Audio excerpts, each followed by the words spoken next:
At the beginning of the 20th century, Britain didn't just influence the world. It was the world. Its empire covered nearly a quarter of the Earth's surface. Its navy controlled the oceans.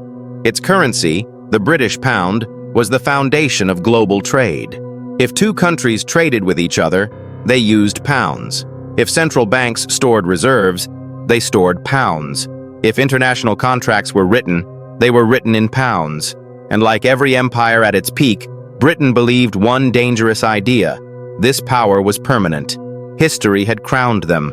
Maps proved it. Their currency confirmed it. There was no reason, they believed, to think it could ever end. But beneath the surface, the foundation was already cracking. By the late 1800s, the United States had surpassed Britain economically. American factories produced more. American innovation moved faster. American wealth grew deeper, yet the pound remained dominant. Why? Inertia. The global financial system was built around Britain. Banks, trade routes, contracts, reserves, all of it depended on the pound. Switching systems would be painful, slow, inconvenient. So the world stayed loyal to Britain's currency long after Britain itself had weakened. This created a dangerous illusion. Britain looked powerful because its money still was, and illusion is the most expensive drug an empire can consume. Then came World War I. Britain financed the war by borrowing on a scale never seen before. When the war ended, Britain had transformed from the world's largest creditor into one of its largest debtors, especially to the United States. This was the moment Britain should have adjusted. Cut spending, reduce military commitments, accept a smaller role.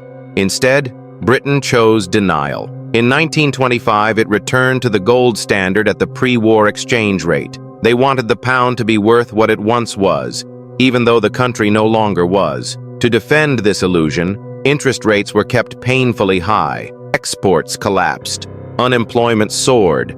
Economic growth suffocated. But the empire stayed expensive. Bases across the globe. Military commitments everywhere. Prestige spending without prestige income. Britain was living like a superpower on a debtor's paycheck.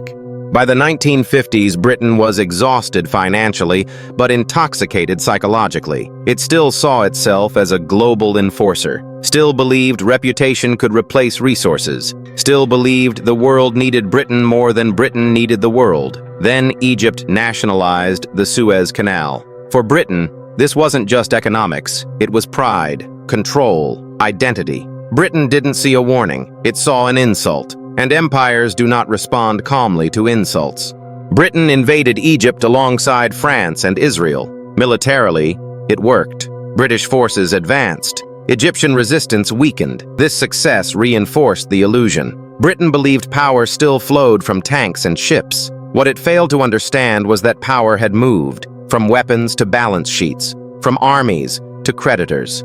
The United States understood this perfectly. President Eisenhower did not oppose Britain militarily. He opposed it financially. America issued an ultimatum. Withdraw immediately, or we will sell our pound reserves. Withdraw, or we will block your IMF emergency loan. Withdraw, or your currency collapses. Britain ignored the warning, briefly. Then America acted. Confidence in the pound evaporated. Foreign reserves drained rapidly. Britain faced the risk of being unable to import food and oil. This was not theory. This was days away from collapse.